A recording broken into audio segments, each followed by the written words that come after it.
Poate știi canalul Bogdan IBM Family pentru clipurile familie, provocări amuzante și tutoriale de groom. Dar cine e omul din spatele super canalului cu peste 2,2 milioane de abonați? Azi descoperim povestea lui. Dacă îți place acest episod și îți place de Bogdan IBM, nu uita de like, subscribe.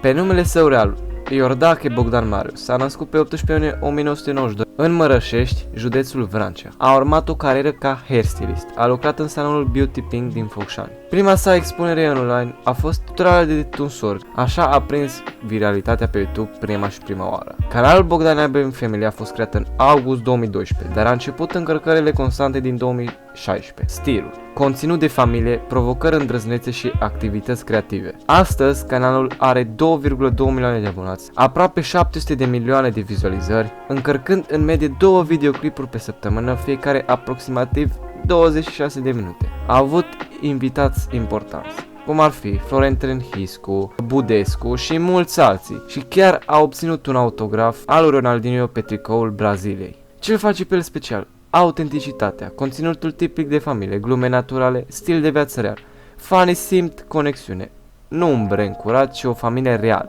În ultima perioadă, canalul rămâne activ, 2 videoclipuri pe săptămână, dar bineînțeles depinde de el, pentru că am mai zis și pe story-uri că el încearcă cât mai mult să posteze, cât mai des. Uneori postează și la 5 zile și la 6, depinde ce idee are. Și aproximativ 650 de milioane de vizualizări totale. În august 2022 s-a logodit cu Andreea Goran.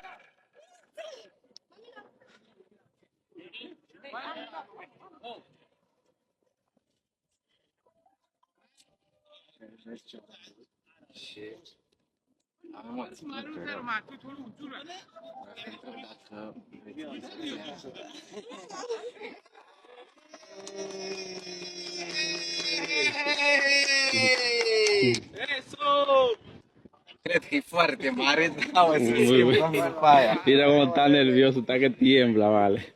Iar în august 2023 s-au căsătorit.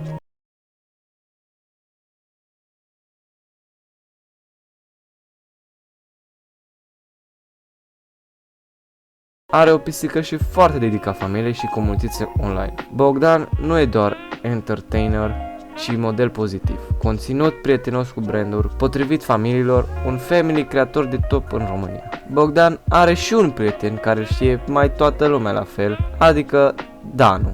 E un prieten foarte bun de-a lui din copilărie, care în momentul de față fac clipuri împreună și încearcă amândoi să dea un content din ce în ce mai bun, să-l facă cât mai bun. Pe lângă că s-a logodit cu Andreea Goran, fratele său, David, este cameramanul lui de ceva timp. Deci povestea lui Bogdan Iordache, sau mai bine zis IBM, e despre pasiune, muncă, familie și autenticitate. De la hairstylist român până la creator de conținut cu milioane de oameni care urmăresc fiecare episod. Dacă ți-a plăcut povestea lui și îți place de IBM, nu uita să lași un like, un subscribe și un comentariu care a fost clipul tău preferat de la IBM Family.